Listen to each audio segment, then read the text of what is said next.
much rather be going out on a date with him than this guy right here.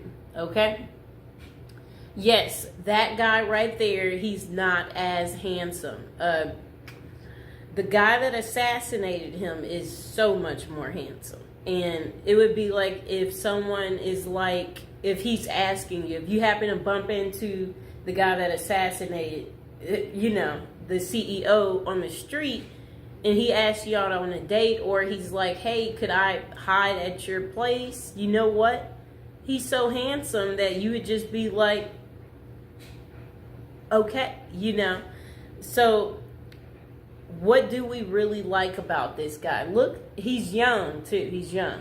This guy, he's old and he's deceased, okay? One's alive. That's what we like about that guy. And one's not, okay? And, you know, the deceased stink, if we can be real about this situation. Yes, so one is handsome and one is not handsome. Do we need to waste any time there on why you would like to hang out with the guy that, you know, I'm just saying, you know, I'm pretty normal. I know some of you might be afraid to talk about how attractive the guy is that they're in search of. But, you know, if they capture him, what we have to say is this. At least we will be able to write him letters and, you know, we'll be able to keep track of him. But you have to remember, you know, he's single right now. We know that much because, you know, if he was married, then I can only imagine, you know, his wife would just naturally come forward and be like, that's my husband, you know. So we know he's single. So that's good news for us ladies, okay? You know, but I mean, well, let's not fight over the guy, you know. We hope that they get him, because when they get him, then we'll be able to write him, right? And yeah, we imagine that he has so many admirers. Yeah, so one of these guys is a coward and one is not. You know, that's pretty much all I have to say about that. Now would be a good time to like the video, to subscribe. Is there anybody else out there who's just secretly admiring this guy right here, and you too want to get in contact with him, and you're just thinking, where are you? We want to see you. You know what I'm saying? So, or is it just me? Am I tripping? Am I the only one who finds him to be handsome? You know, I mean, if you're out there, dude, and you're watching, you know, a lot of people like you, okay? If you didn't know. So please like, share, and subscribe.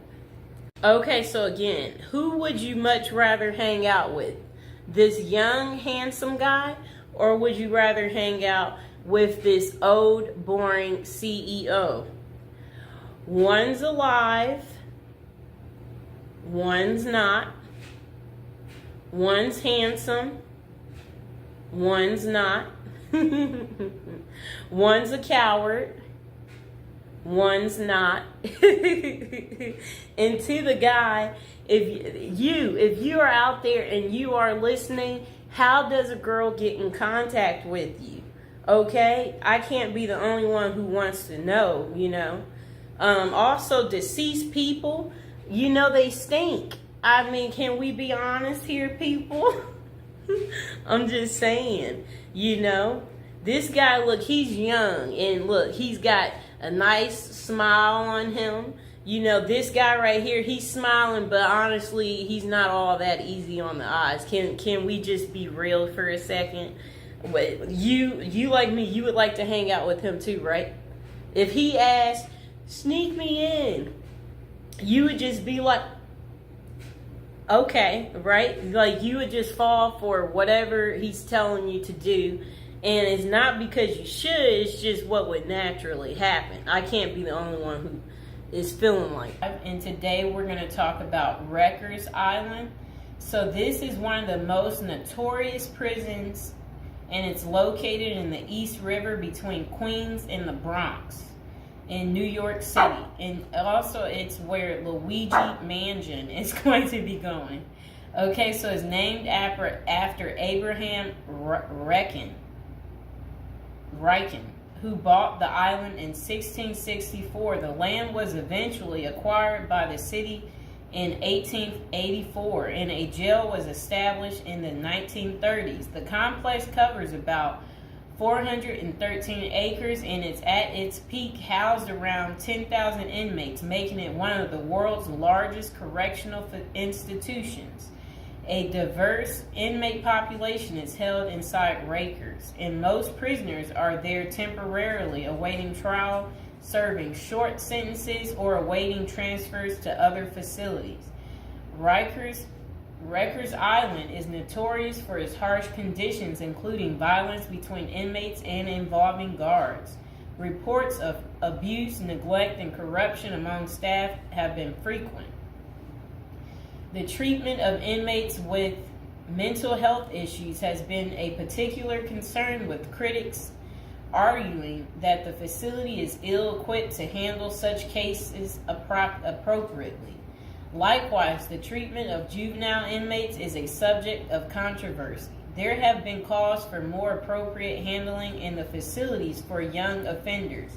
Numerous lawsuits and human rights investigations have targeted the conditions at Rikers Island, often focusing on issues like solitary confinement, the use of force by guards, and the prolonged detention of inmates awaiting trial. Now would be a good time to like the video, to subscribe.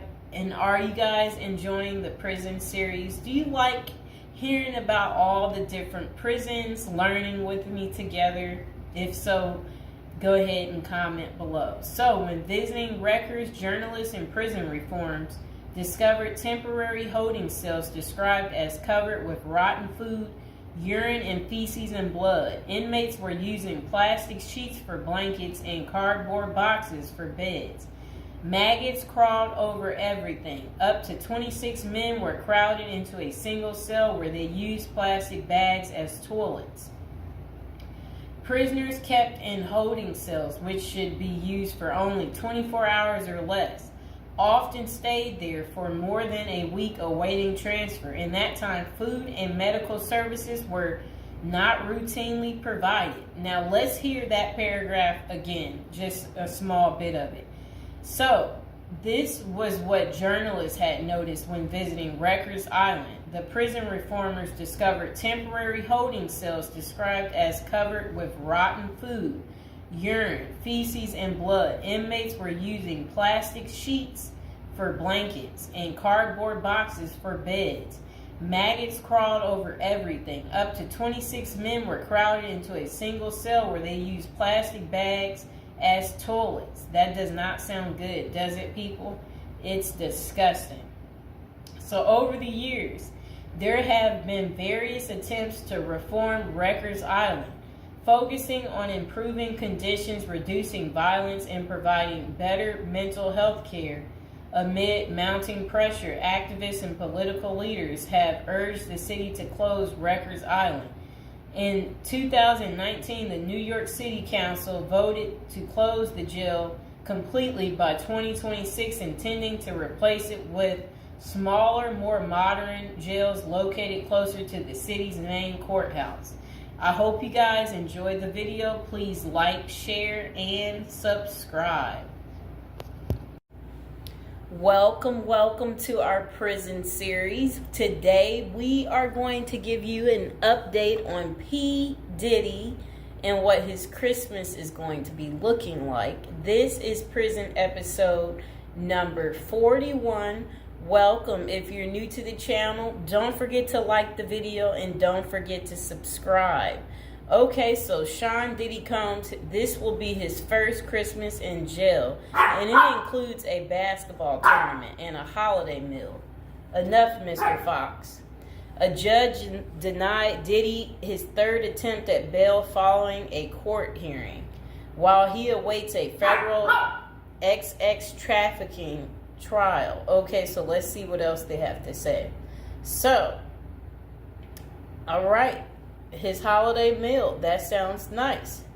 Okay, so the I'll Be Missing You singer is spending his time at the Metropolitan Detention Center in Brooklyn as he awaits his May federal trial for alleged racketeering and XX trafficking. Diddy has been behind bars since September. Combs, he's 55 years old and his fellow inmates have the opportunity to participate in a card game, dominoes, soccer, and a 3-on-3 basketball tournament. A spokesperson for MDC Brooklyn confirmed to Fox News Digital. Okay, so Diddy's Thanksgiving meal options in jail include peanut butter and jelly sandwiches after his bail was denied. Okay, so for the holiday meal on Christmas Day, Diddy's menu will feature baked Cornish hen, macaroni and cheese, cranberry sauce, dinner rolls, and a holiday dessert. Just sounds too good, people. However, the lunch option is subject to change. Aren't we excited for Diddy? He's going to be eating so good, okay? So again, for those of you who do care, if you want to write Diddy, again, he is at the Metropolitan Detention Center in Brooklyn, New York. That is where you would be able to write him if that's what you're interested in doing, and whatever you want to say to Diddy. Again, like the video, subscribe. And this will be his second holiday spent behind bars, as he was in jail for Thanksgiving as well. For breakfast, the menu included fruit, cereal, breakfast pastries, and skim milk. Coffee wasn't listed as an option, though it was available earlier that week.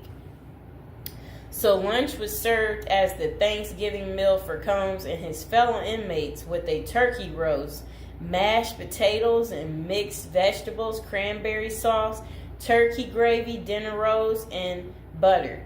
Assorted holiday pies were available for dessert, and if an inmate needed a meatless option, they could opt for hot and sour tofu. That was what his Thanksgiving was like. Diddy's getting all the good food, right? Do y'all like what he's getting? Are y'all going to be eating this good? Okay, so dinner was simpler, offering peanut butter and jelly sandwiches, potato chips, whole wheat bread, fruit, and a beverage option. Okay. So Diddy also spent his birthday November 4th at the Metropolitan Detention Center this year. Yeah. And for his meals on his big day, breakfast was the same, while lunch had a pasta option and a salad. That does sound kind of good. And dinner provided either chicken or tofu, fried rice. Why is he eating this good, people?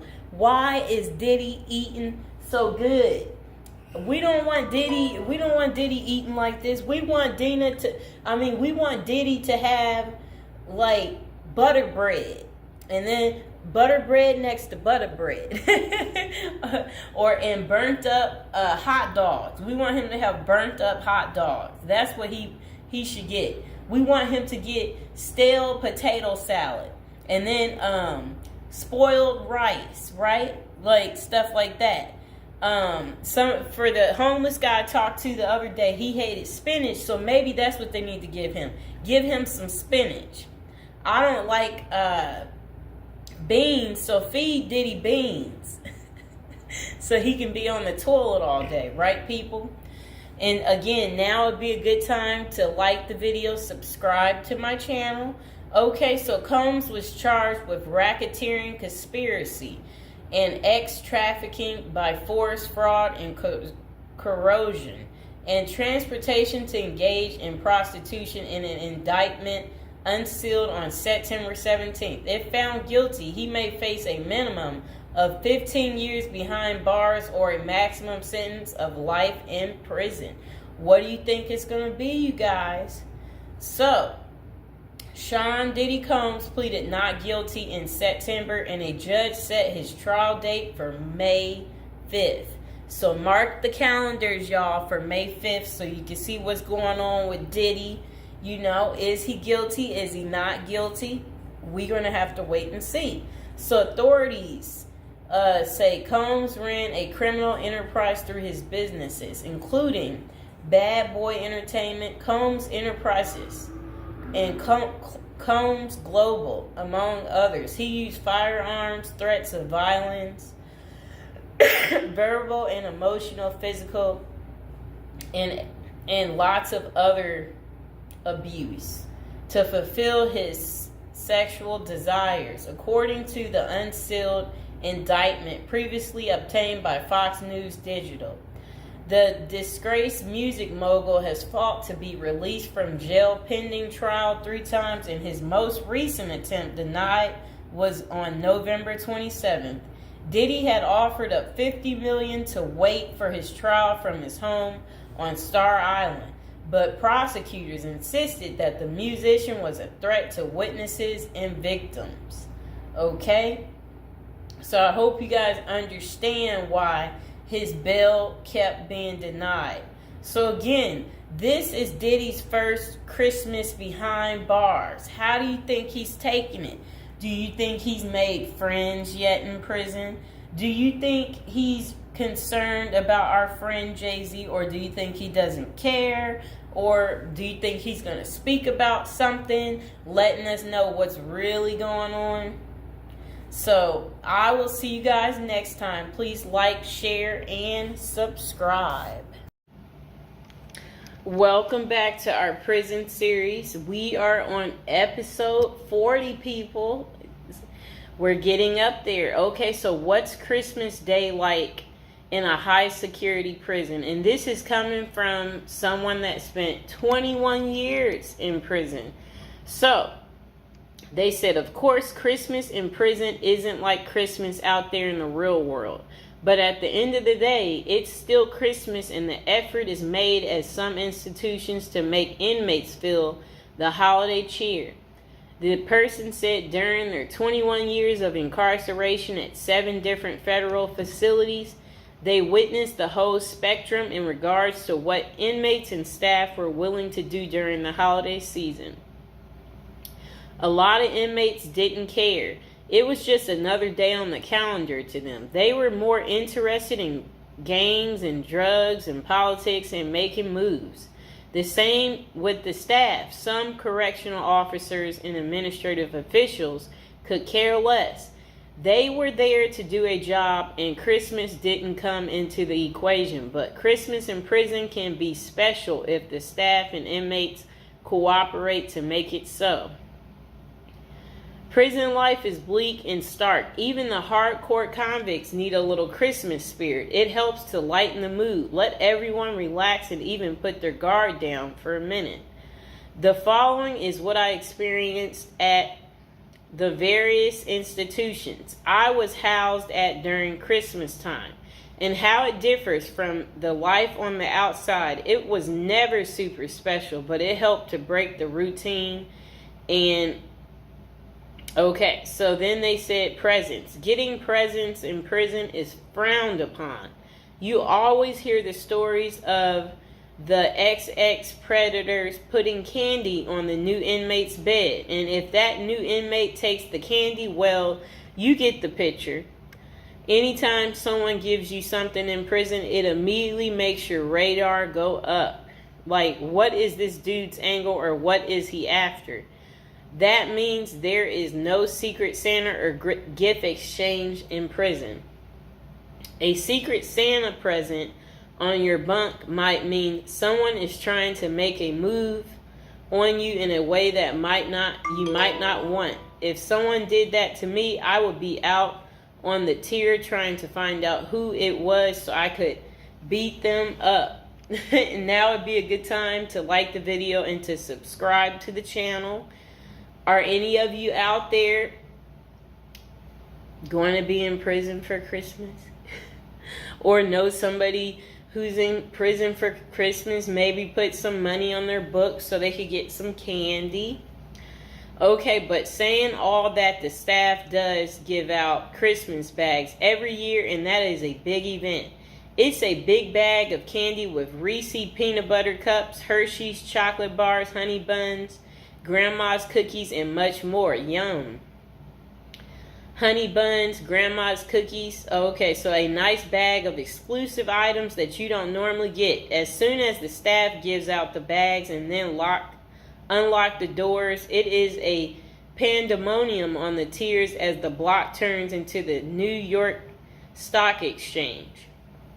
And everyone is bartering their items, trading them off and selling their bags. I've seen prisoners trade cigarettes and drugs for Christmas bags. Everything in prison, even Christmas bags, becomes currency. Wow, people. Okay, so relatives. The only time you see your relatives in prison is out on what prisoners call the dance floor, the visiting room. All bureaus of prison facilities have visited on Christmas and all the other holidays, but the visiting rooms have limited space, and it's not like everyone's relatives are coming to see them. Okay? Only the lucky few in prison get visits on Christmas. For most inmates, the only time they see their relatives at Christmas is when their family members are locked up with them. I had a few visits on Christmas, though. There is usually a tree with presents under it and an inmate photographer so that you can take pictures and document your holiday visit with your family. Deep in the neither world of corruption and violence. The only thing is that if you hit the visiting room at Christmas, then you usually miss the holiday meal. But that's normally cool because on the dance floor, you can get all types of exclusive items out of the vending machines that you don't normally have access to. So it's a double bonus. You see your family and eat good, at least by prison standards. So then this person said, prison life is bleak and stark. Even hardcore convicts need a little Christmas spirit. And then the next person said, dinner. The Christmas meal is big.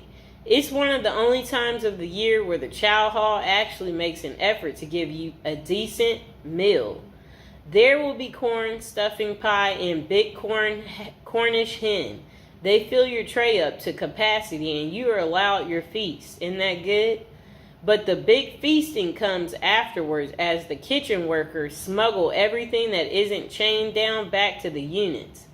Later that night after Christmas meal, you can get pecan pies, ice cream, and more Cornish hens back on the unit. Isn't that really good? That sounds beautiful. Now would be a good time to like the video and to subscribe. Comment below if you like me doing this prison series and you want to continue to hear more. Okay. So games. In the game rooms, the prisoners go hard on sports. The NBA games dominate the television at Christmas. Prisoners watch games all day, shuffling off to the phones during commercials to call their loved ones and feel some holiday love. Guys will be betting, drinking prison-made wine that we call hooch, eating their smuggled pecan pies and dreaming of the new year and the time they will get out to enjoy a Christmas in the real world. The recreation department also hosts events like bingo card, pool, chess, tournaments, and craft activities. They attempt to go the extra mile for the holiday activities and provide a diversion for inmates missing their family and loved ones during Christmas. Okay, so then they said decorations. Wow. It depends on the counselor and case manager from each unit, and sometimes even the warden for the whole compound. But I've been places where the staff will let you decorate the unit and even encourage you to. At the last prison I was at, FCC Forest City in Arkansas, we put up lights, a cardboard Christmas tree, stockings on a cardboard fireplace, and even a cardboard gingerbread house that inmates made for us. Inmates made paper snowflakes and hung them from the ceilings. Put cutout stars, crosses, and Santa Claus on the walls. It was rather a festive unit.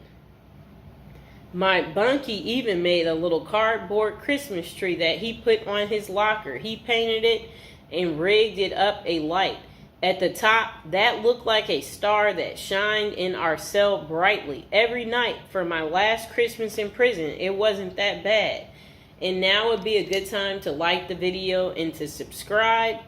That is how Christmas is on prison day. Did you guys like hearing about the story time of what Christmas is like in a high security prison? If so, comment below, and I will see you guys next time. Okay, welcome back. We are on prison episode number 8. So today we'll be talking about how to prepare to go to prison if you know you're going. So prison is all the rage in Hollywood. We've all seen Oz, the Shawshank Redemption, Orange is the New Black, and Con Air. Their creators got some of the facts right, but they don't tell you how to prepare for prison, do they?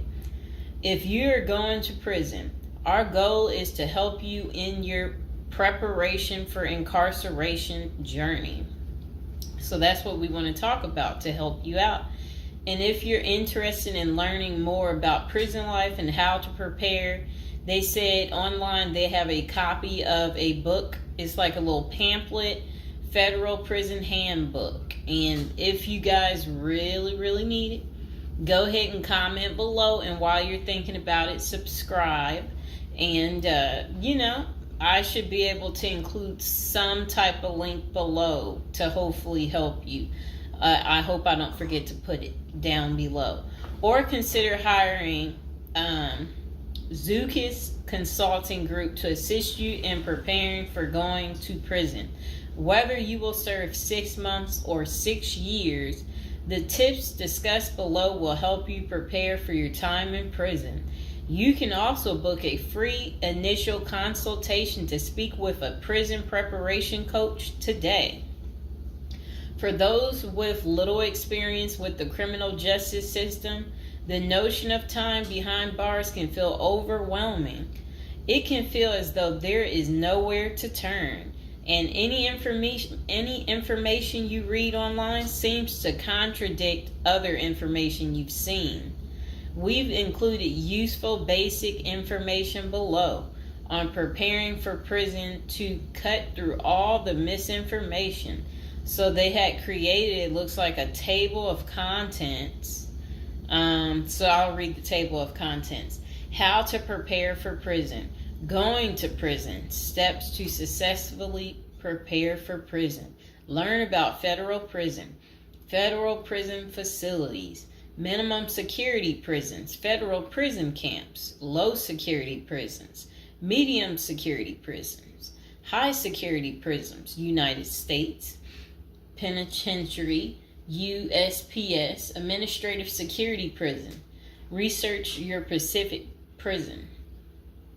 Arrival and personal property. Money in prison. Communication in prison. Get in good physical shape. Get your affairs in order. Preparing your family for incarceration. Appointing a power of attorney. Designating your point of contact.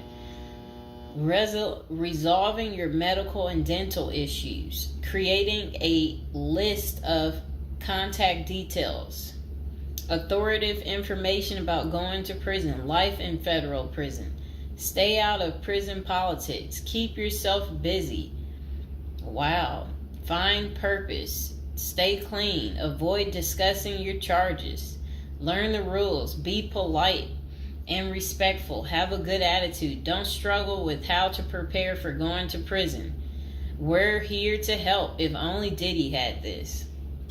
Okay, so now let's get into how to prepare for prison. It's essential to prepare in advance if you have been convicted or pleaded guilty to a criminal offense and are waiting for sentencing. According to the United States Sentencing Commission, the average federal prison sentence imposed is approximately 147 months. That's a lot. Less than 20% of offenders serve a prison term below 5 years.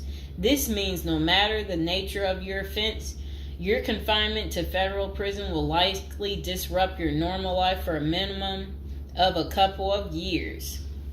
Essentially, adequate prison preparation eases the transition to your new life behind bars. It might not take away the hard realities that follow losing your freedom, but knowing what to expect and how to navigate your life inside the prison can be the difference between a smooth transition and a turbulent offset.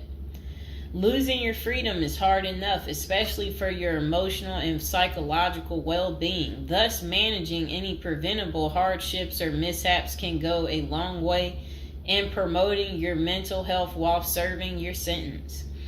At Zeus Consulting Group, we help potential federal prisoners prepare for their incarceration by equipping them with information to navigate their life behind bars.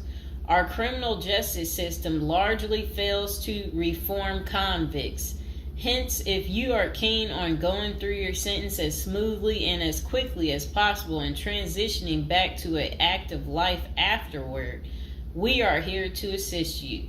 If you get in touch with us immediately after your conviction, our team can offer expert coaching on making a favorable impression at sentencing to secure a more lenient judgment.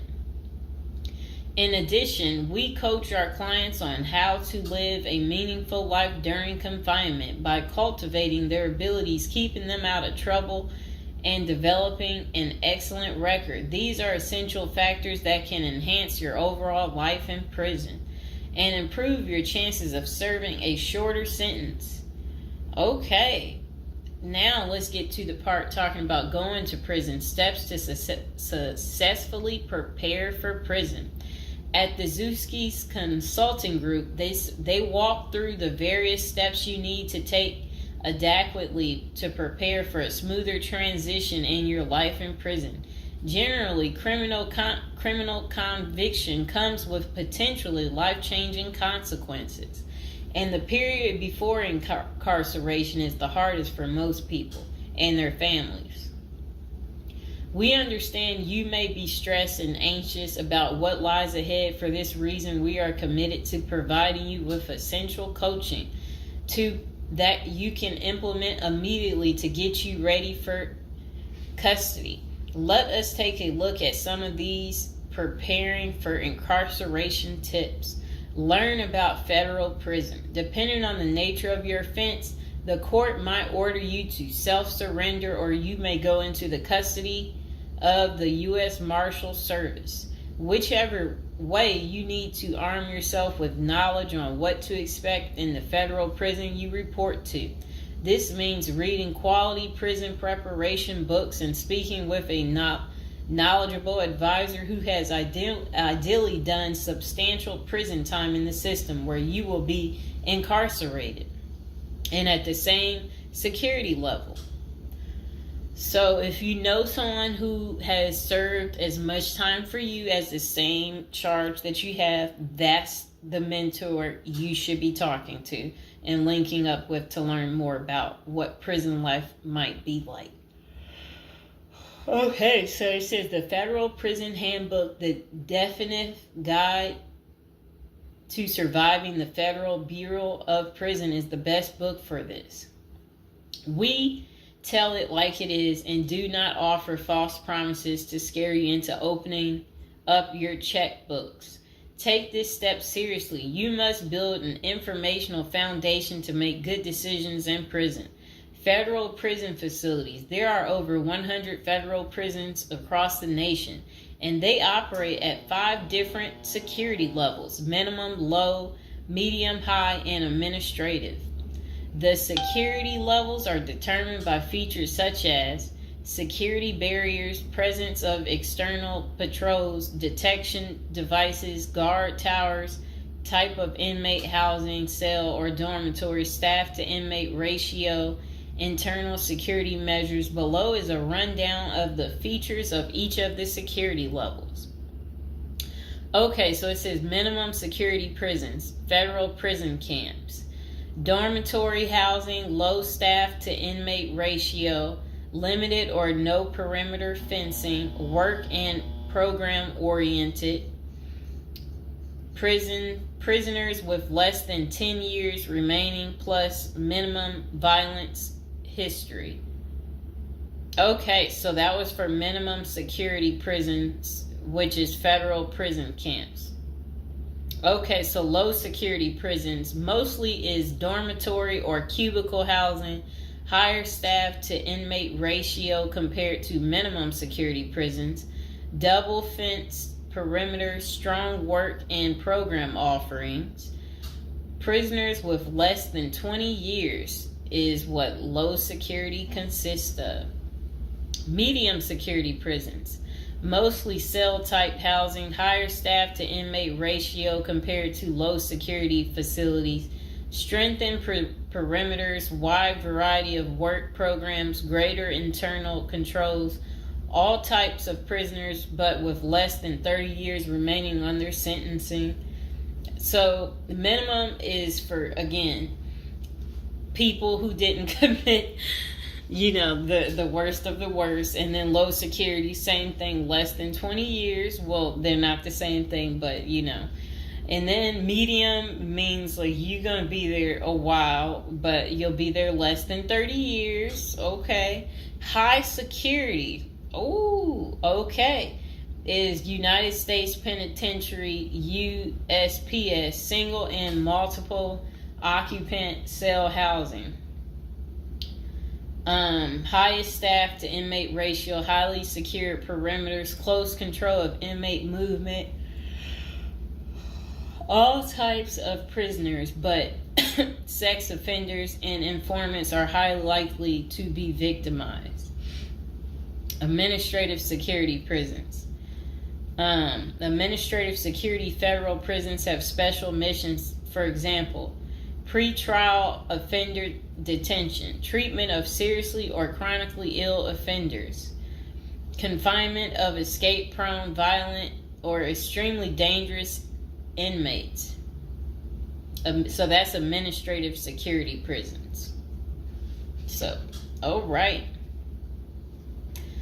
Okay, so administrative facilities include federal medical centers, federal detention centers, the federal transfer centers, and others. Please see our Administrative Security Federal Prisons page for more information about these institutions. Operations and privileges such as leisure time vary widely at each security level. At the Zuskis Consulting Group, we can help you understand the implications of being held in any prison, regardless of the security level. But generally, through the Federal Bureau of Prisons, BOP, ultimately decides where to confine you. Your attorney may request your designation to a facility that best fits your needs. Okay, just a moment.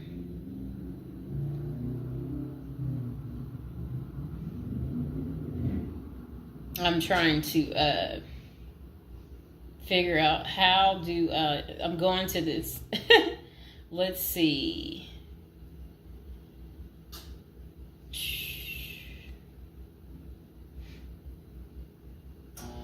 Know why I keep getting these numbers calling.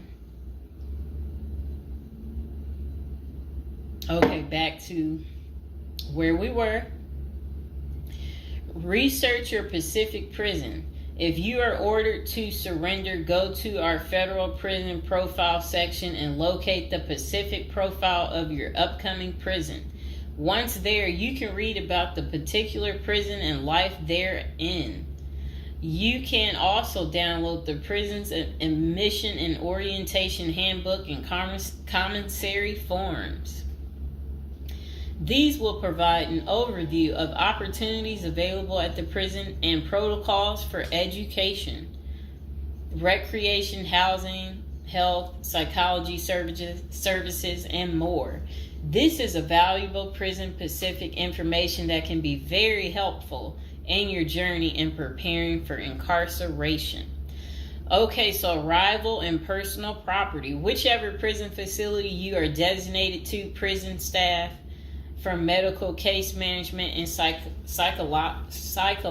psychology services interview and screen you upon arrival. Later, you join the admission and orientation program for formal orientation into the facility's procedures, programs, policies, and services. Moreover, BOP restricts the personal property you can take when entering the prison or retain during your stay. Criminal defendants who self-surrender to their institution may keep the following items: plain wedding band, plain earrings for females, legal documents, orthopedic or medical devices, approved religious items, prescription glasses. While you surrender in your civilian clothes, you will be given an option to throw the clothing away, donate it, or mail it home. The prison issues you clothing, bedding, and hygiene items upon arrival. In addition, you may purchase items such as shoes, recreational clothing, food items, personal care items, and others from the prison's commissary. Sounds like the military. Once you are in custody, there are specific guidelines regulating possession of any of these items. We at the Zuski Consulting Group can help you get ready for custody by explaining these processes and privileges. Money in prison. You can have money in federal prison, but the funds remain in your inmate trust fund account. These funds may be used for commissary purchases, telephone, email, and other authorized activities.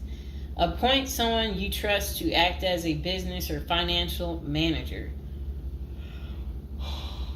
Your spouse or attorney or close friend, you may want to give this person power of attorney and arrange for the bank to allow them to make withdrawals from your account. Arrange to have them send money monthly or quarterly if you can afford it. Ask for between $400 and $700 a month. This will allow you to spend $360 at the commissary each month. Use a maximum of 300 minutes of phone calls each month. Purchase MP3 player songs and use the BOP's inmate email system. This investment will make your prison time go by faster. It's worth the expenses if you and your family can afford it. So again, ask your family to send you about $400 to $700 a month, because the commissary, they allow you to spend $360 a month, and then they're just saying that use a maximum of 300 minutes, of phone calls each month, and then you should be able to use the inmate email system too. In addition, your family and friends can send you money through MoneyGram, Western Union, United States Postal Service. Please see our page on sending money to federal inmates to learn more. Note that your account number must be affixed to all such transactions. Funds sent through MoneyGram and Western Union are processed every day of the week, including holidays. Communication in prison. Communication with family and friends is essential during your time in prison. In addition to fostering your emotional well-being, maintaining ties increases the possibility of successful re-entry into the community. The Bureau of Prisons provides the following communication avenues for prisoners and their families and friends. Inmates and receiving parties have the option to pay for phone calls. The scaled-down email service allows federal inmates to email with approved contacts, but the inmate must pay for any time spent drafting or reading emails. Inmates may send and receive mail through the U.S. Postal Service. Prisoners may receive subscriptions directly from the publisher without prior approval, newspapers, magazines, and journals. Okay. Get in good physical shape. Exercise has immense health benefits, both physical and mental. It is normal to get depressed as you contemplate preparing for incarceration. However, exercise can help keep stress levels down and allow you to focus on what matters most, creating a positive transition to better your experience in prison. You will have plenty of time in prison to develop good fitness. However, starting now is beneficial as you equally need your energy levels at peak as you rush against time to get your affairs in order. Moreover, if you end up confined, especially in a higher security facility, looking physically fit may play to your advantage, though you should purpose to stay out of all conflicts at all costs. There probably isn't any pressuring need to learn how to fight if you are housed at a camp, minimum security, or low security federal prisons. But if you're headed to a higher security level, you may want to hire a personal trainer to become as fit as possible, even if that just means looking tough. So if you're at a higher security level, you might encounter more threats. That's what they want you to know. While we don't advocate employing violence, conflict avoidance is almost always the best answer in prison. It's not the worst idea to consider taking self-defense classes to learn how to protect yourself. This is essential piece of how to prepare for prison. Violence in prison is genuine concern, and people do get hurt. A fight is never a good idea, but you need to prepare in the event of everything going wrong and escalating into conflict. Get your affairs in order. Going to prison is the last thought on anyone's mind. Even when your case goes to trial, you always hope there's a chance of fighting the allegations and winning the case or earning a lenient sentence. That does not involve imprisonment. It is understandable if you are still in denial and hoping the case might turn out favorably. However, denial only works against you, as it may hinder you from taking advantage of the short time you have to get your affairs in order. Before losing your freedom, even if there is a slight chance of getting a lenient sentence, preparing for prison is essential if things don't go as expected. Some of the matters you need to take care of include preparing your family for incarceration. Your family will be devastated by the idea of you being locked up and the potential dangers it might subject you to. It may take a while before they come to terms with the likelihood of living without you. However, you need to sit down with them and discuss life without you. If you are the primary provider, you may need to organize how bills will be paid in your absence. This may even mean working at downsizing the family's lifestyle if there are not enough funds to maintain the same lifestyle. If you live alone, you need to make arrangements for your property so that debts do not accrue in your absence. If you have young children, they may not understand the long-term implications of your absence at the moment, but it will soon affect them, so you need to plan the best way to help them cope. Consulting a psychologist is vital, as they can suggest ways to help both you and your family cope in the short and long term. Lastly, it would be best to inform your family that they can reach you either through email or written correspondence. They should also expect you to call them regularly or through video visits whenever possible. While preparing for incarceration is critical, maintaining family contact while you are away is equally as important. Okay, next is about appointing a power of attorney. Generally, a power of attorney grants another person the ability to control your affairs in your absence. This could be your spouse, parent, child, sibling, or trusted friend. If you appoint someone other than your spouse, you could grant the power to two people who should consult each other before making any decisions about your affairs. This may eliminate conflict and guarantee extra safeguards against misuse of the powers. As you do this, ensure you draft a financial plan on how the finances should be utilized while you are in prison. You may also want to create a rough budget of your financial needs in prison and coordinate how the money will be channeled to your commissary account. Designating your point of contact. Before surrendering to prison, ensure you identify a primary point of contact. This could be a family member or a close friend. We can work with this primary point of contact as questions or issues arise. Additionally, this person will be able to better advise your family and friends of your status, location, and information. Please note that prison staff seldomly release information to family members. For example, if your family calls your unit team seeking information about your status or healthcare matters, they will not release information. With this being said, we have our clients sign a release information authorization, thereby enabling prison staff to disclose information to our team members. Next says resolving your medical and dental issues. Medical and dental services are available in federal prisons. However, they may not match the standards of your current providers. Care is often substandard, slow, and usually not forthcoming. This is a crucial element in preparing for prison. You will do yourself a big favor by dealing with this now and not waiting until you are in prison. If you have pre-existing medical and dental issues, get an evaluation from your doctor before surrendering.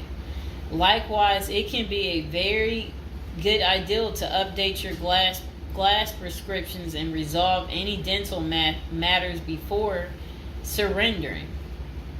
It can also be helpful to obtain complete copy of your medical records from your doctor. If you take any prescription medications, ask your doctor to draft a letter explaining what the medications are, and what underlying conditions they treat.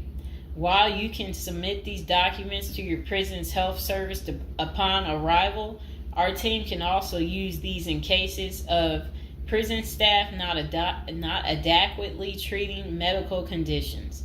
In these cases, it is critical that we have underlying documentation, as this helps us motivate prison healthcare staff. Creating a list of contact information. Before going to prison, prepare a list with contact numbers, mailing addresses, email addresses for all the people you may need to contact during your confinement. This way, you will not get stranded whenever you want to contact a particular person. Additionally, try to fit this contact list on one double-sided page. Many receiving and discharge officers will allow self-surrendering inmates to retain this page. If not, we also recommend our clients provide us with a copy of their contact list. We overnight this contact list to our clients on the day of their arrival. Authoritative information about going to prison. In the past, people used to go to prison utterly oblivious of what lays ahead and would endure untold hardships before they adjusted to their new life. This is not the case today. There are dozens of books, guides, and other programs that help defendants prepare for their life behind bars. While we cannot attest to other firms, books, or products, our team regularly assists clients preparing for prison. Here are a few of our book offerings: Prison Education Guide, Federal Prison Handbook, Directory of Federal Prisons. While waiting for your sentencing or self-surrender date, ensure you gather as much information as possible to enlighten yourself. Most prison preparation resources are written or produced by ex-convicts who have served long sentences in federal prisons, or experts who have worked closely with the inmates and are familiar with the criminal justice system. Researching widely and reading available credit resources can be an eye-opener enabling you to adjust to your new life quicker. Aside from reading prison preparation books and guides, you may also seek out prison consultants to answer your questions and provide insights on the ins and outs of prison.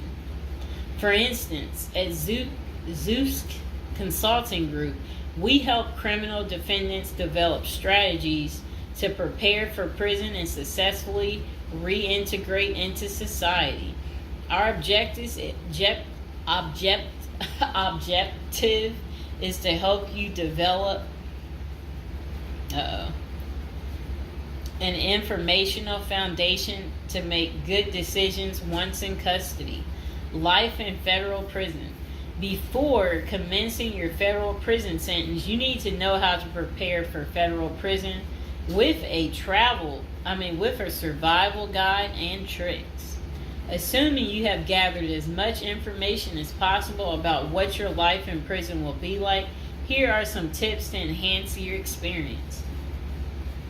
Stay out of prison politics. You do not have the liberty to choose your neighbors in prison. You meet people from different backgrounds, some possessing extreme opposite personalities, ideologies, and outlooks on life.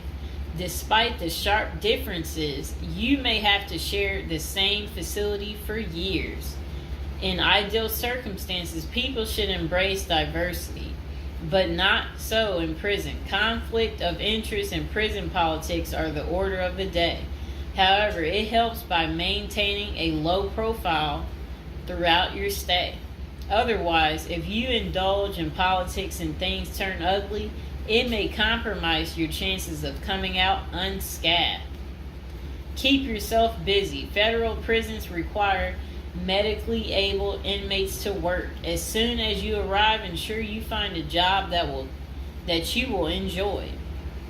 If you don't obtain a job on your own, prison officials will assign you a work detail.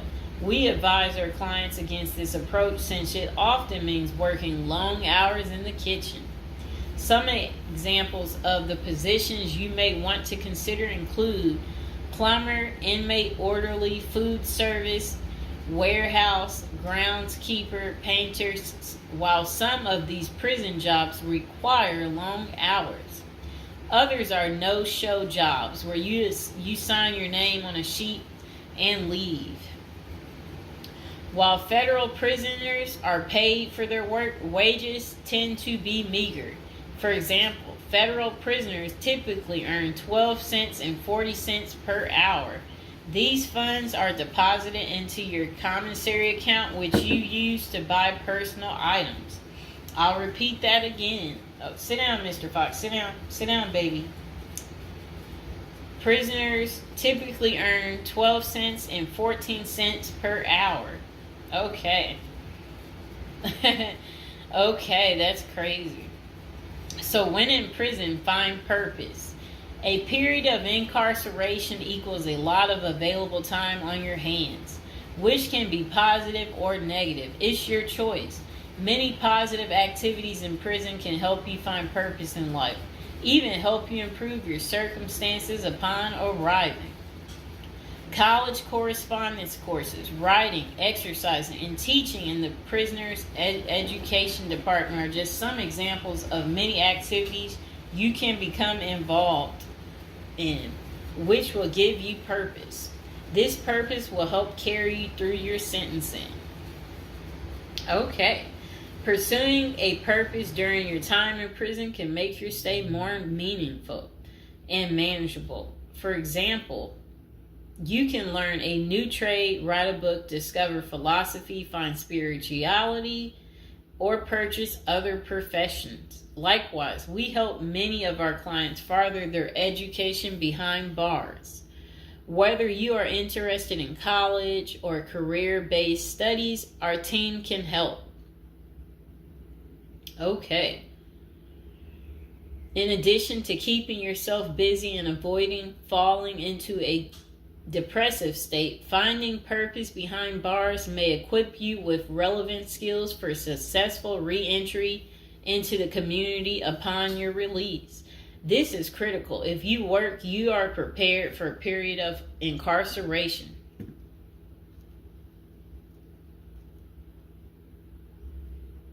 So, yes, that's very critical.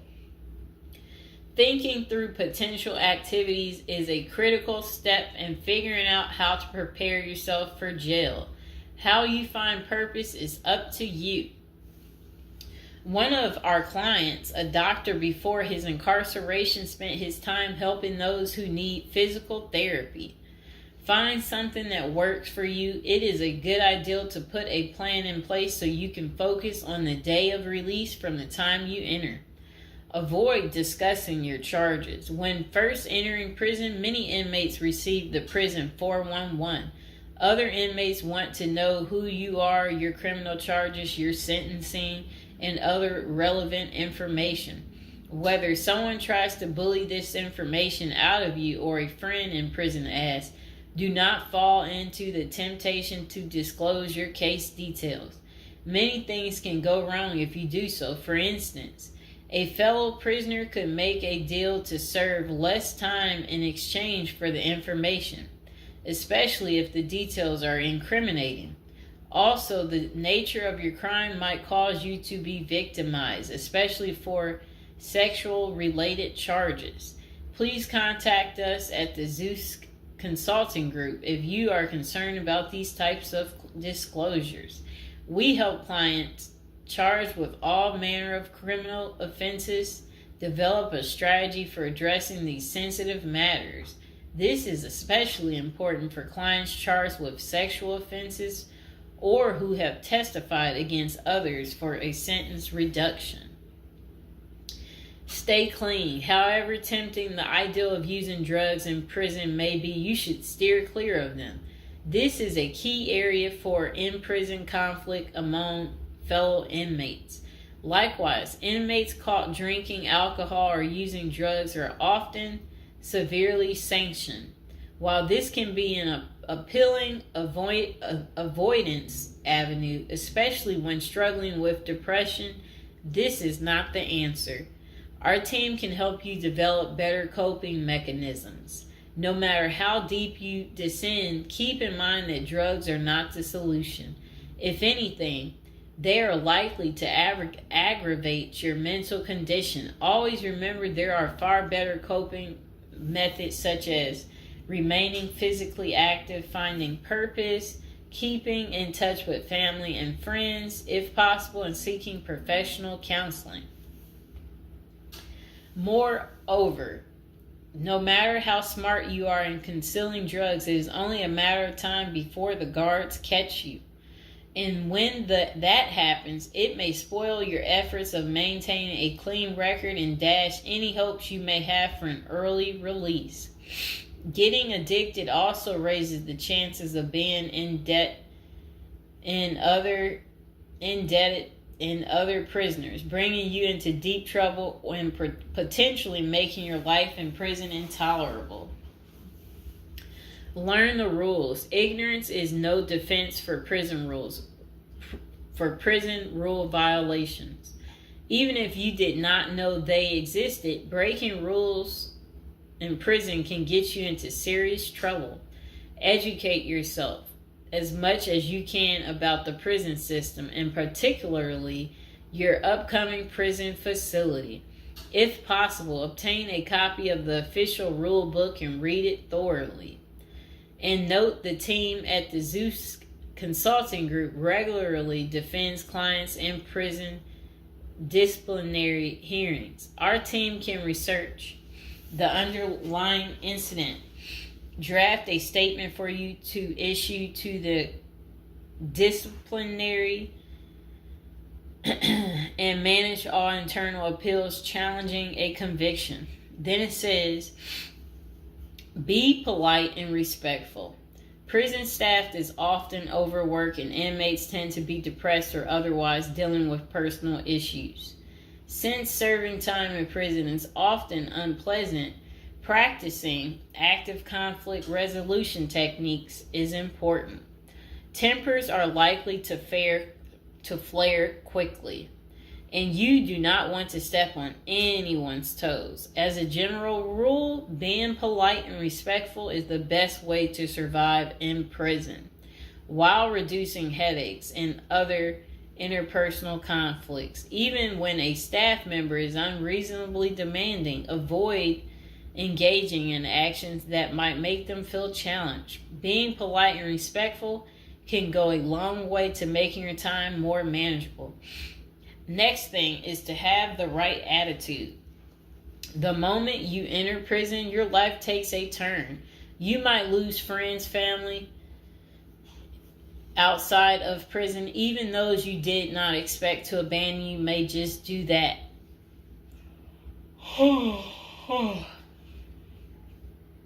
You are pretty much on your own inside prison.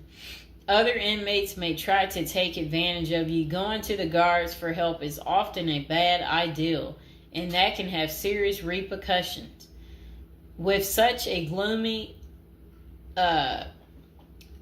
situation, you need to polish up your attitude and prepare for incarceration. Having the right attitude can help you surmount the prison reality and build something positive out of the situation.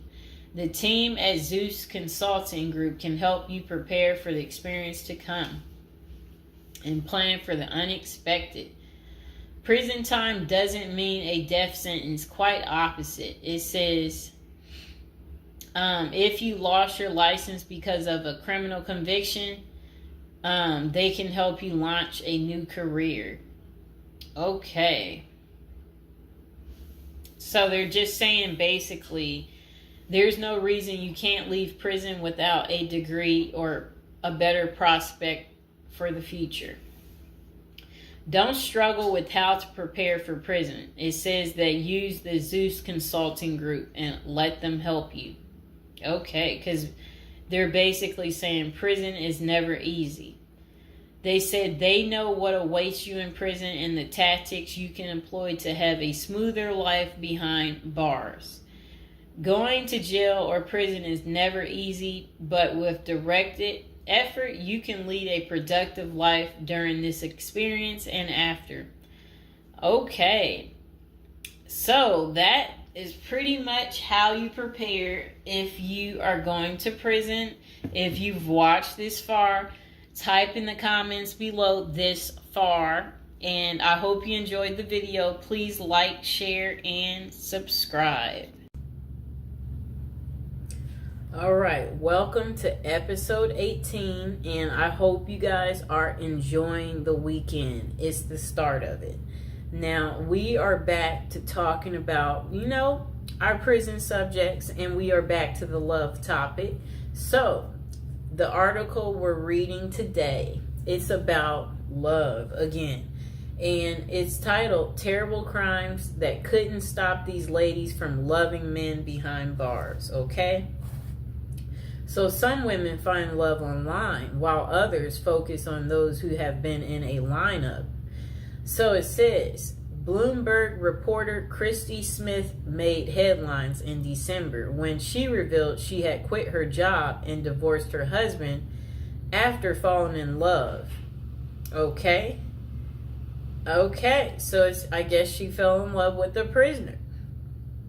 Okay, so she insisted that her view was just misunderstood, I guess the prison guy. This came after he had been dubbed the most hated man in America for price gouging a drug for people with HIV. Bizarre though, the story was Smith, I believe that's her last name. Yeah, Christy, I don't know why they won't just call her Christy, has plenty of company. For every incarcerated man, it seems there's a woman interested in being his pen pal or more. Okay? Christy Smith, a former journalist who helped break the story of a white-collar criminal, Martin Shkreli, Wright became romantically involved with him while he served a federal prison sentence for fraud. Okay, I'm about to show her. She looks fairly normal, too. She's, normal looking lady. And, He's the genius. I'm trying to say, like, I guess, he thought he was the genius. He didn't know he would get caught. It's a trend explored in the book Love Lockdown: Dating, XXX, and Marriage in America's Prisons. Okay. Greenwood decided to start researching prison marriages after her own extensive correspondence with jail white-collar criminal Samuel Israel III, currently serving a 22-year sentence in Butner, North Carolina federal prison for mail fraud and investment advisor fraud. Oh no. Some of this, it does make you wonder, how do these people get into committing these crimes? Or like how does it start? What do you get away with one thing and then it makes you think, oh, I could do that again and get away with it. And then you keep getting comfortable enough. You get so comfortable that you keep on, and then you eventually leave footprints. Okay, so this guy, I guess his name is Israel, it said he had faked his death by staging a suicidal plunge off the Bear Mountain Bridge in upstate New York in June 2008. He turned himself in to the feds 3 weeks later, and Greenwood reached out to him whilst researching her first book, Playing Dead, about people who fake their own deaths or disappearances. They have stayed in touch for 7 years, corresponding frequently, although they have never met. Quite interesting, right, people?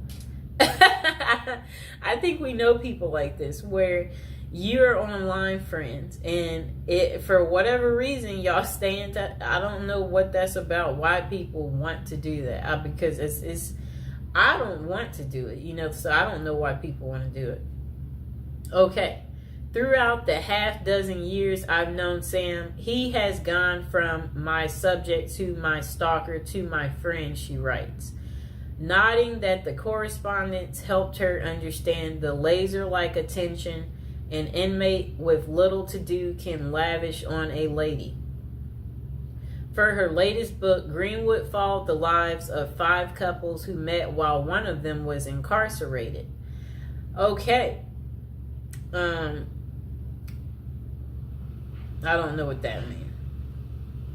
I'm just trying to say, like, whatever they wrote was very confusing. What came next? So, to prison wives who have long histories with their men, MWI. Okay? Women are seen as pathetic losers, or worse yet, prison groupies. Let's just label them a prison groupie. But what she found were relationships that were at times romantic, messy, complicated, and sometimes heartbreaking. In other words, not too unlike those in the real world. One couple includes Joe, an ex-Army medic who had worked as a prison guard at a Kansas City jail, and Benny Reed, who was serving a 10-year sentence in the maximum security Oregon State Penitentiary for the attempted murder of his then girlfriend. It shows Joe and Benny Reed, who met on a prison pen pal site, on their wedding day, and they are kissing. I'm going to show the picture. That's her prison book. You see that? How romantic. The pair met on a prison pen pal site. Joe knew the stigma of associating with a felon, but it didn't deter her. In recovery herself from an addiction to pain pills, Joe credited Benny with making me the best possible version of myself. I think these women tend to be very nurturing. They have a sense of wanting to be cared for, wanting to be caring for someone else, and men in prison, for obvious reasons, are quite needy. The pair even got married at the prison. He saved up from his $1.81 an hour prison call center job to buy her a ring off Etsy. How sweet. But the relationship ended abruptly when Benny found other companions online. Are you kidding me?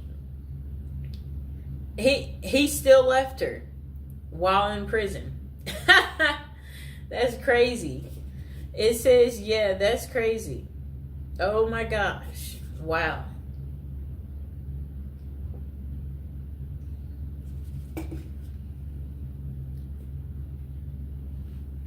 I'll reread that part for you. The pair had even got engaged at the prison. He saved up from his $1.81 an hour prison call center job to buy her a ring off Etsy. But the relationship, it ended abruptly when Benny found other companions online. Wow. Even in prison, they cheat and they're greedy. Just why do women fall for imprisoned men? According to Dr. Fred Berlin, director of the Johns Hopkins XXX and Gender Clinic, there tends to be this trait of intense mothering in prison wives, writes Greenwood. I think these women tend to be very nurturing. They have a sense of wanting to be caring for someone else, and men in prison, for obvious reasons, are quite needy. But not every prison wife goes into a pen pal relationship looking for love. Sheila Rule, a longtime foreign correspondent for New York Times, met Joe Robinson while doing volunteer work for a prison ministry. She was corresponding with more than a dozen inmates when a compelling letter came from Robinson, an East New York native serving 25 years for murder. Now, I have to look at this close up. I guess she was really lonely too. Okay, I'm looking at them. Oh, how are they in bed together? They must. She must like spent that one weekend day with him. This is funny. He has on regular clothes. Let me show the picture. Yep, she met him during her volunteer. Okay, so look, that lady I showed you, Sheila, a longtime foreign correspondent for New York Times, met Joe Robinson, the guy that you saw there, while doing volunteer work for a prison ministry. She was corresponding with more than a dozen inmates when a compelling letter came from Robinson, an East New York native serving 25 years for murder. As a pen pal, he was looking for a young lady, and Rule, who had been married twice, was in her 50s, 20 years his senior. She let him down and flat out told him that she couldn't be his companion but could be his friend. For a year, the two exchanged letters that were deeply vulnerable but very flirtatious. In 2003, he convinced her to visit him in person, where the relationship switched from friendship to romance. And they wed in 2005. That's 2 years later, after he convinced her to visit him. They've now been married 15 years, 12 of which Robinson was in prison. She says the marriage is happy and familiar, like an old shoe. That's so funny. Like, it's like a shoe. Still, Rue initially told few people about the relationship. When she decided to tell a friend she thought was progressive, the friend asked how she could be with someone charged with murder. I'm not marrying Joe's past, she told the friend. I'm marrying the person he's become. Do you like her excuse? So that's the end of Terrible Crimes. How it couldn't stop these ladies from marrying men behind bars. I hope you guys liked the video. Don't forget to like and subscribe. Let me know, are you enjoying the prison series? Is it very lovey-dovey? Is it giving you the romance that you seek in your life? And if you are enjoying it, let me know in the comments below. All right. Welcome to episode 17. Today we'll be talking about prison letters and why women love men in prison. Okay, it's been a while, but we are back. So this episode is about prison letters. The interest came when I received a letter from the Oregon Department of Corrections. It was from an inmate, and he was addressing someone he seemingly had a connection with in the outside world.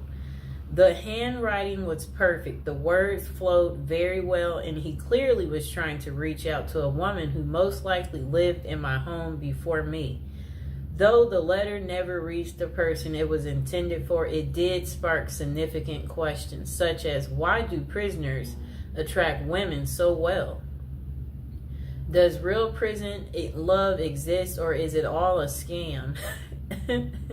And how do these prisoners learn to write so well in the first place? The myth, women must be twisted to fall in love with prisoners. Look, this phobia, I've never heard of it. Hybristophilia. When it comes to having a strong attraction to social deviants, criminals, and prisoners, hybristophilia comes to mind. This is a paraphilia where people are aroused by people who have committed outrageous acts such as cheating and crimes, including the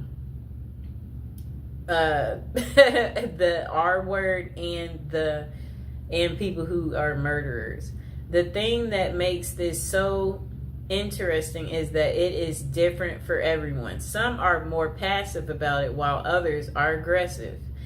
Okay, so it says passive hybristophilia. This is when someone is drawn to criminals, but they do not act on it or try to assist them in any way. They may show passion through being an advocate for the prisoners or simply enjoy movies such as OITNB and Prison Break on a deeper level. Whatever that means. I guess that just means you like watching shows that are very criminal. So I guess I can give an example of someone drawn to a criminal. Do you remember that movie called Out of Sight with George Clooney and Jennifer Lopez? Remember Jennifer Lopez in the movie? She was a cop. And George Clooney, he was the criminal. And remember, she got kidnapped by George Clooney.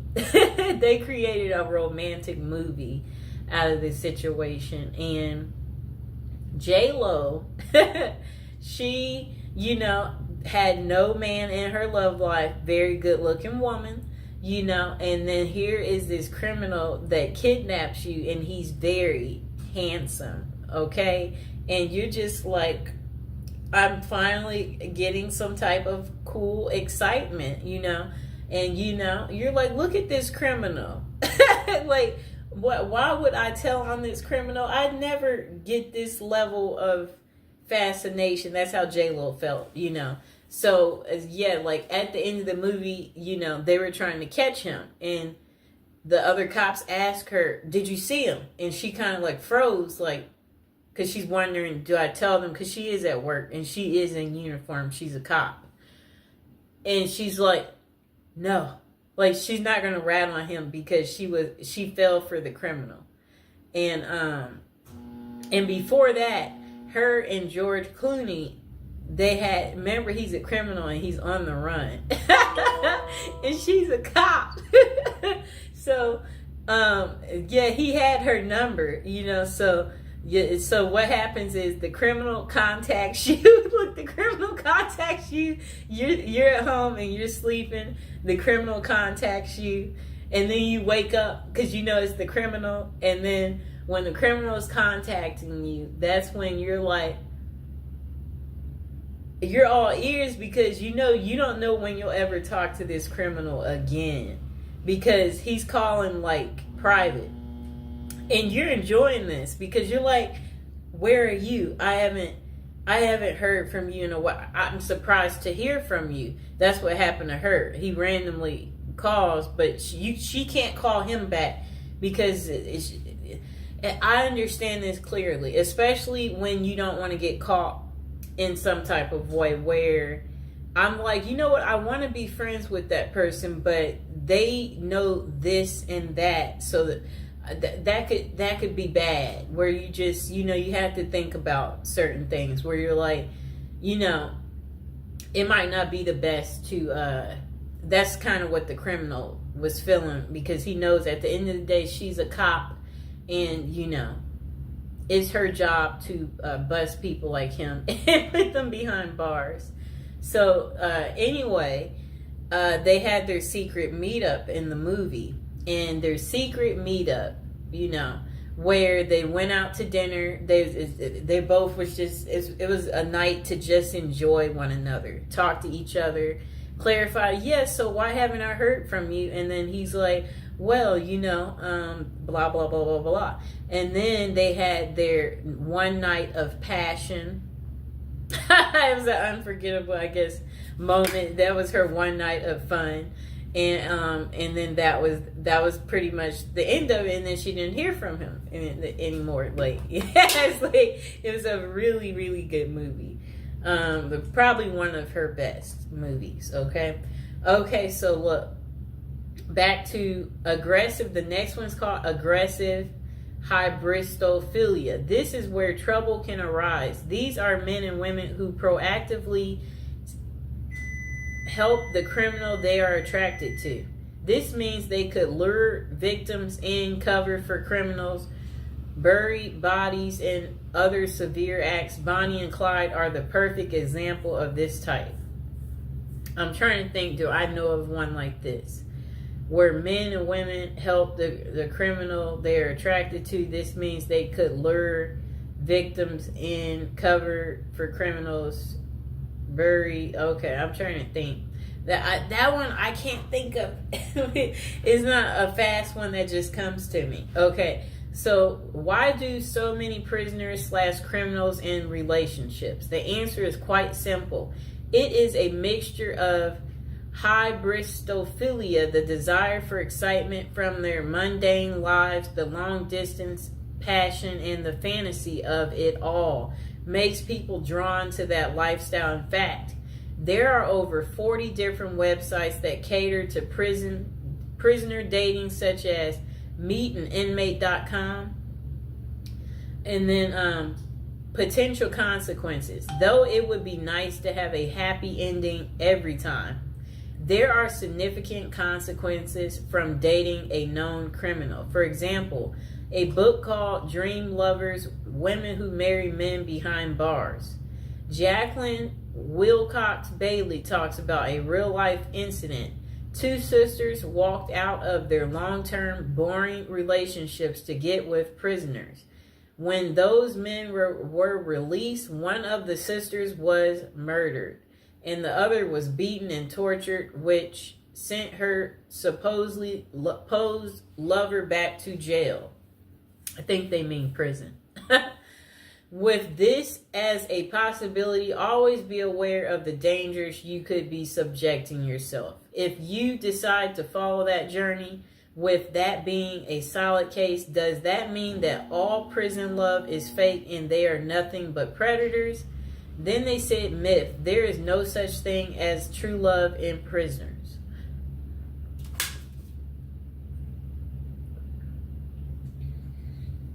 Okay, so they said there are some genuine and sincere relationships, but there are also tons of scams as well. How do you know the difference? If you are reading a letter from someone behind bars and they ask for money in any way, it is likely a scam. Do not fall for it. They could either be reaching out to women and men for financial gain, attention with the media, or to gain supporters, just like Ted Bundy, Richard Ramirez, and Scott Peterson did. I know what all of them look like. That's how infamous they are.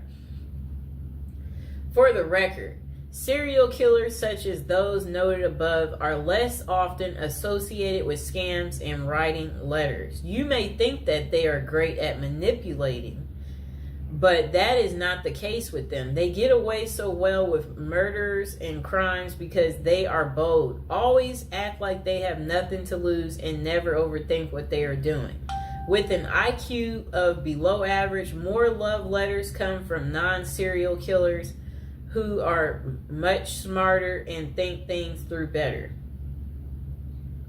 Okay, overall, use your best judgment. These people will not always con you. They may be truly into letter writing for human connection. That's kind of funny because like they crave the connection, so that they're writing the letter because, you know, there are many people in jail who do not have family or friends to reach out to.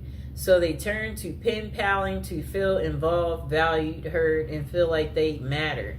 Though it may not always be about love, it can still be about companionship and support, and worth volunteering to help people such as them feel cared about. Bonus: how to craft a prison letter. One thing I noted the most about the letter I have how well written it is. There are no errors. The penmanship was nearly perfected, and the message was very well contrasted. So how did someone in prison learn to write so well? One word: practice. Those who write love letters will use trial and error in their writing. For example, they would keep tabs on the responses they would get from their loved ones. When they said certain things, they would then work on perfecting in those areas to get even more positive responses. In addition, they could have utilized other inmates for assistance as well. More perspective is a catalyst for fostering new ideas and learning how to write a moving love letter or scamming someone successfully. If you want to learn to write a great letter, start with practicing. Use your feedback as a guide, and never be afraid to ask for help so you can become a pro.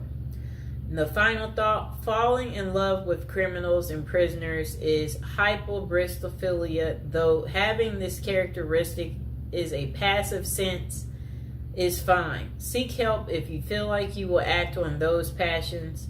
There are limited professionals that can assist, but it is worth finding a reputable person before you do anything drastic that could land you in jail yourself. Oh no. Remember, human connection and writing to prisoners is a great way to improve their quality of life. If you are talking to someone who has no one else on their side, keep being a hero to them. But always know the signs and be mindful if they are trying to scam you or not. The last thing you want to do is fall in love with someone behind bars only to find out they were using you for personal gain. At the last word from us, we don't know everything, but we do have an opinion on everything. Oh boy. That was quite interesting, right? Oh boy. That's what I have to say about that. I hope that, now you know why women love men in prison. I hope this has gotten through to you guys, so you get that deep understanding here, and you understand that, women can fall in love pretty much with anything, okay? So please like the video, please subscribe, comment below if you're dating a prisoner or if you want to date a prisoner. And if you are enjoying these episodes, let me know. Welcome to episode 2. Back on our Prison is a Retirement Plan for Seniors. And today we're going to be talking about people using prison as a retirement plan in Japan. Of all places. Okay, let's get to it. So they said seniors in Japan are having to steal just to cover basic expenses. But it's all part of their plan. You see, the sentence for their crime sends them to a place where they find a sense of community, receive free room and board, and have a caregiver 24/7. It's good to watch other countries who are older or more in depth to see what will happen to us. Well, 27.3% of Japan's citizens are 65 or older, practically twice that in the U.S. And these seniors are breaking into prison just to survive. Will Americans retirees be forced to do the same? Not if they start planning now with a financial professional. Here's a look at Japan's rampant retiree crime spree. So they said an article in Straits Times is titled "Rising in Old Jailbirds Turn Japan Prisons into Retirement Villages." It points out that a record 47,632 people in Japan aged 65 or over were arrested in 2015. Over 70% were caught for petty crimes such as shoplifting. When retirees have to steal just to survive, it's clear that their plan didn't include saving enough money to cover basic living expenses. What's worse is that Japan's elderly inmates are rehabilitated, kicked back into society, and stuck in the same boat they were before. They haven't gotten any younger, and they still don't have enough income. So do they get a job and start saving for their slow-go years? No, they steal a bunch of bananas for breakfast and get thrown right back into the slammer. About 70% of all current inmates aged 65 or older are repeat offenders. Why do these seniors live this type of retirement? Well, besides the fact that they did not plan successfully, their retirement strategy didn't include any plan for long-term care either. But prisons did. A roof over their head, 3 meals a day, no utility bills, and free unlimited health care are all provided. A research firm coined Japanese prisons state-sponsored retirement villages, and one of prisons' demographics includes a 50.6 age average, with the oldest being 88 years old. That same prison was recently refurbished to accommodate their demographic, including 500 private well-lit cells, each with its own desk, chair, and well-lit cells, each with its... Oh, okay. They said it also comes with a wooden bed and television set. Steps in the public areas are even upgraded with ramps and handrails. Does that sound like a prison to you, or is it closer to the retirement home where individuals visit the grandparents? By 2025, 1 in 3 citizens of Japan will be age 65 or older, and 1 in 5 will be 75 or older. 2025 isn't that far away, and the U.S. demographics isn't getting any younger. Medicaid and Medicare are drastically underfunded and facing problems similar to Social Security still. Prison is better than no plan, and a ward of the state doesn't have to live on the street and steal bread.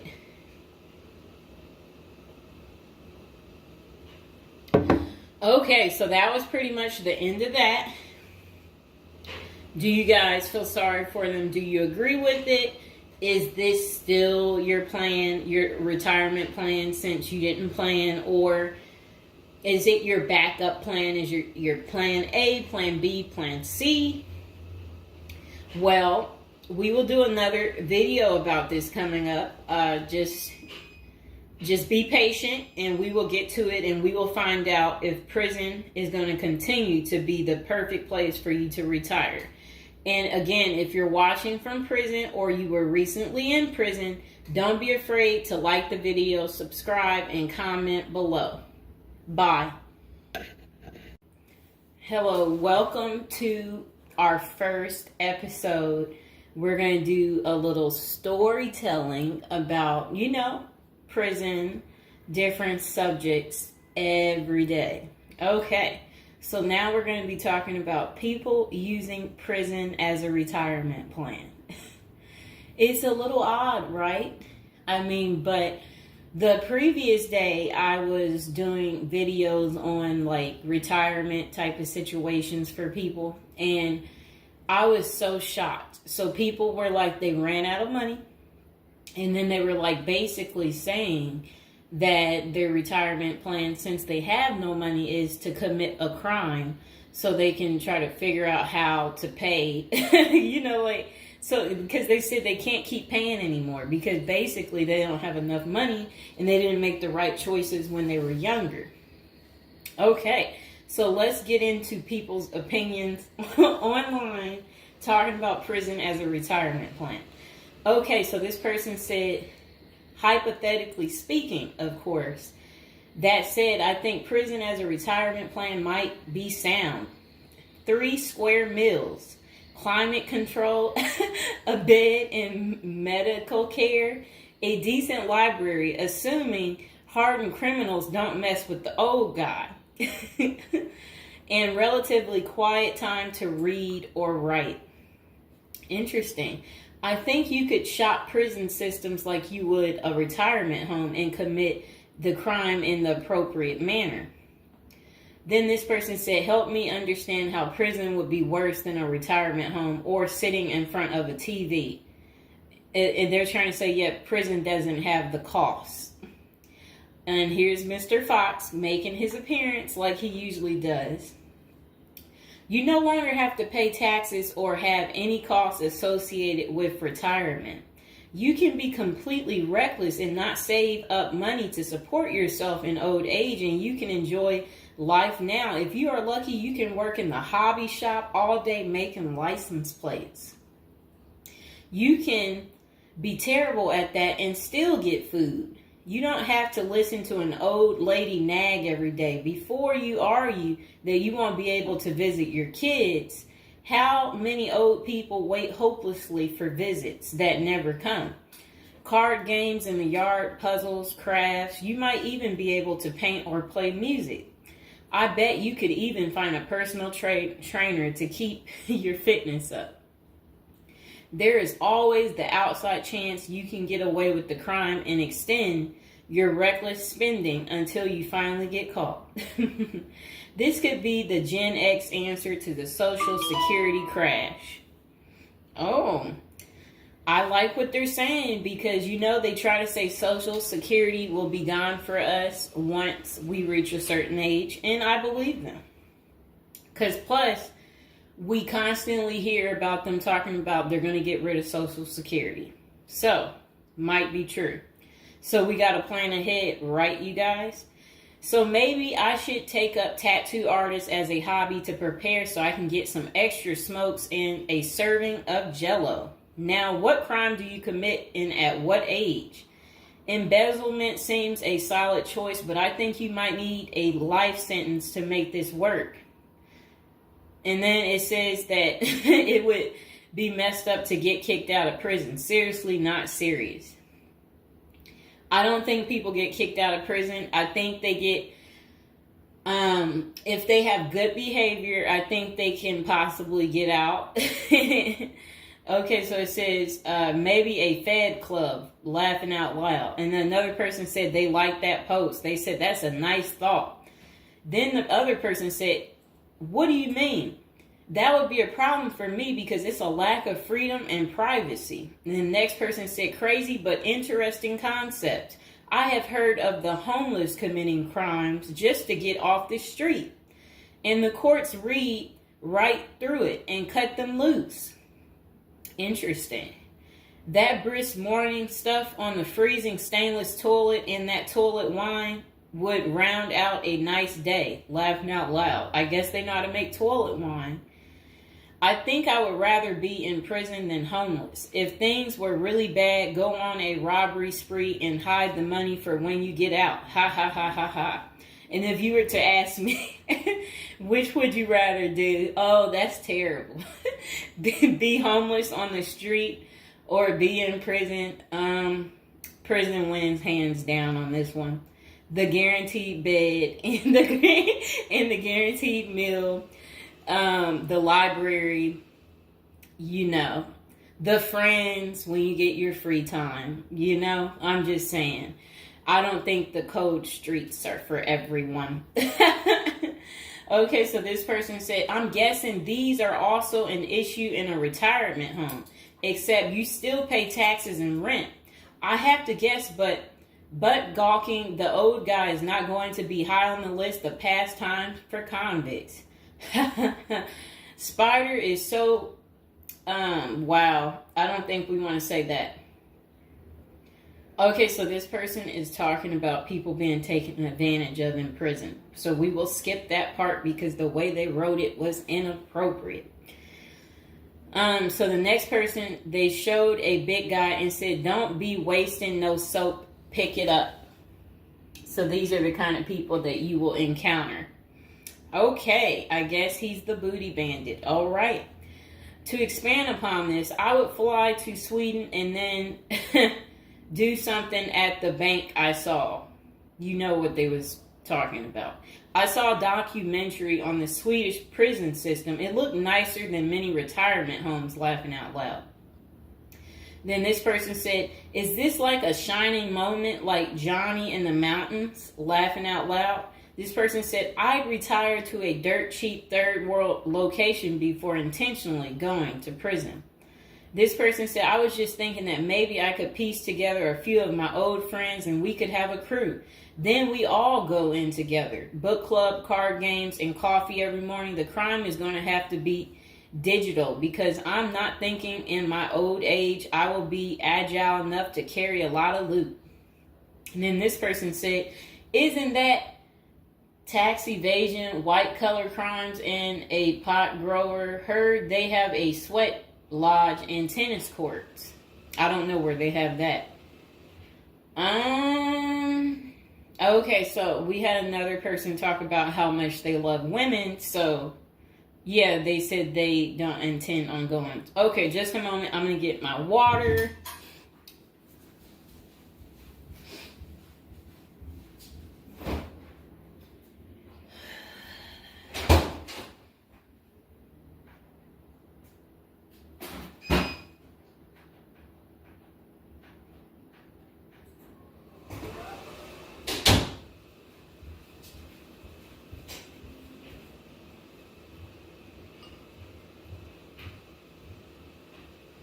All right, it got a little hot. Okay. Now, this person said, I'd rather go to a cheap third world island and live life as a local fix-it guy. Putter around, live on the beach, fresh seafood, and a tan booty. Arr, it's a pirate's life for me, mates.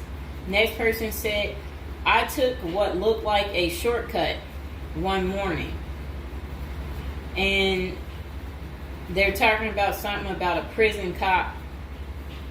I don't know what that means, and I'm not going to say it. Okay. This person said a failed bank robbery would be pretty simple federal crime.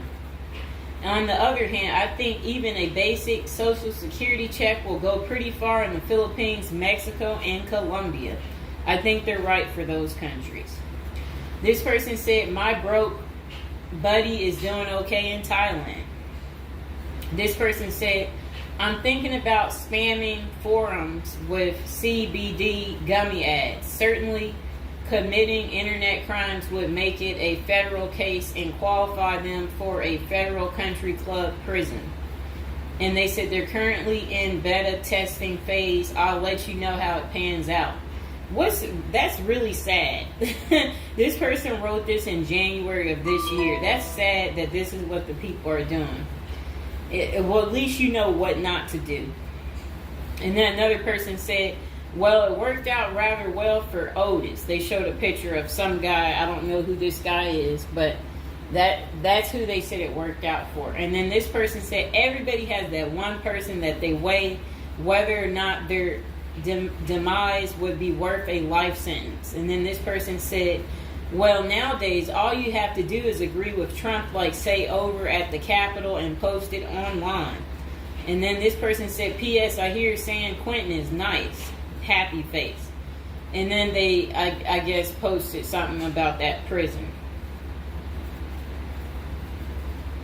The person is trying to say that the prison guards at San Quentin are friendly.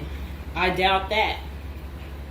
This person said, you got too much time sometimes. And then this person said, I think if old age and life in retirement got so bad to the point I was considering prison, I would think I would eat a bullet first. Okay. This person says, take out a politician and live like an illegal immigrant. Better than the middle class nowadays. Whatever they mean there. This person said, first off, if you are a Gen X or younger, getting an SS payment, that crap is estimated to crash the year I qualified. We were taught that our senior year of high school back in the 80s, so we can't plan for that. Second, I think the chances for clean drinking water will be better in prison than in a third world country if you choose wisely. I didn't think about that. So stick to the U.S. prisons if you're really thinking about this.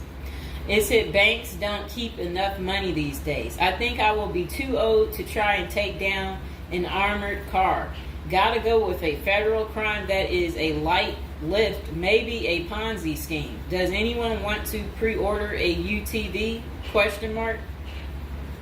This person said, might want to rethink your screen name if you're going with this plan of retirement. Just saying. Maybe something like Spider or Smiley, question mark. This person said, this is a nice big Ponzi scheme. Throw in some racketeering and evade federal income taxes. Just be sure. Plus you'll have a blast before you get caught. They did a little emoji with shades on the cool emoji. This person said if you land in a California prison, you even get yoga classes, free education, and you have a government-sponsored sex change. So you can end up in a female prison eventually. Rob, we won't say what they said there. Oh, wow. That's really sad what they put. You already know what they said if I stopped right there. Okay, hold on. The next person said, you're going to want federal minimum security. Identifying as a woman would have perks, but you would have to listen to your cellmates for the rest of your life with nowhere to go. This person said, we can tell that some of us have never been to prison now, can't we? And then this person said, only an inmate at RDP. I don't even know where that is. This person said, Social Security won't go away. It will just be reduced by about 25%. Hopefully all these millions of illegals will get work permits and start paying into the system so the cuts won't be needed.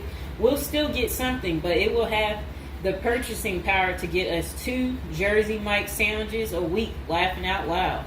Next person said, the unwanted being taken advantage of in prison is a hard no for them. So they don't want to go because they're not interested in being taken advantage of by the same sex. Okay, good reason. This is what goes on in prison. Next person said, I nominate this creep as a test mule for your plan. I always wonder what happened to the creepy banjo kid from the movie Deliverance. This person said, okay, it turned bad. Okay, so we won't read that post. This person said, here's a retirement plan. Go to Mexico, denounce your U.S. citizenship, sneak back across the border, get free phone and benefits, and I hear in Maine you can get a housing allotment and a stipend plus free medical. This person said, one of you guys that works for me is a Venezuelan expat. He and his wife have been building/buying houses in Colombia as investors. Crazy cheap. He spends a couple of weeks down there a few times of the year and doesn't spend squat. Usually the airfare is the most expensive part of the trip. And then this person said, hey, that was my college meal plan. I had about $20 a week. I'd pay a cold Subway sandwich and eat about 2-inch slice a day. And then store the rest in the fridge. And this person said, I have one list that has 2 people on it and another is a page long, whatever they mean there. This person said, only one problem is that Social Security was put in the public fund illegally, so it can never actually run out of money. Of course, no politician wants you to know that. Our good buddy LBJ is who you can blame. Next person said, sounds like someone has a secret desire to get their crap pushed in. Just come on, completely out of the closet, bro. This person said, I worked in that prison. Numerous others as well. There are no tennis courts. Myself and crew were with general population. Inmates actually were on my crew as well. The good behavior guys. The stuff you don't hear about is massive. Daily crap goes down. We got locked in a security armory for hours as a riot/fight started. Literally locked us in for safety. Going through Sallyport down the halls with cells on each side. The more the blood stains from fights, it's not Hollywood. The most scary individuals are actually the guards. A few can be normal or 2 civilians working inside. Most don't separate good and bad humans very well, at least not behind the walls. I made a promise to my family and self I would never do a prison project again. It messed with our heads. You go in at 7 and literally can't leave until 3. No cell, no camera, no eye contact, no talking to inmates. They constantly try to talk to you relentlessly. I saw things in there that I will never leave my mind. I did meet an old lifer.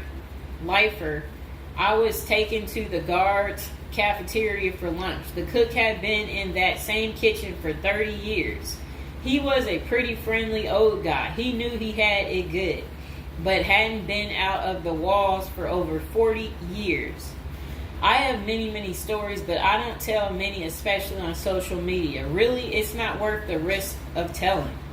The women prison in downtown San Diego is really crazy scary. Many don't know right in the downtown is a maximum prison operated by one of the big business operations. Okay. Series not seriously a good topic. Okay. And we have one more person telling us something. Years ago, I was at my buddy's house. His older brother had just got out of prison. I didn't even know he had an older brother and no clue what he was in for. I remember he couldn't settle down at all, just hanging around in the garage. He couldn't stand still. And it was almost like he was looking to get in trouble. One Friday after work, I swung by to see what was up. The boys were hanging out in the garage, drinking beers. Steve was getting all irritated about something again. Basically nothing. And then out of nowhere, he blurts out, I ain't afraid to go back. I'm just a punk in a bunk. That's really funny. I got out of there. Too much of a scene. Okay. This person said they still think prison's a retirement plan. This person said, yeah, big perks. You'll also get, as Jim Jeffrey says, and yeah, so, all right, so that's the end. I couldn't say what this person said because it was very inappropriate. So that's the end of episode 1 for prison as a retirement plan. And hopefully, you guys think this through. If this is something you're really interested in for real, you will want to continue with the series of, me talking more about prison, so we can get you ready and prepared if that's really what you're into. If any of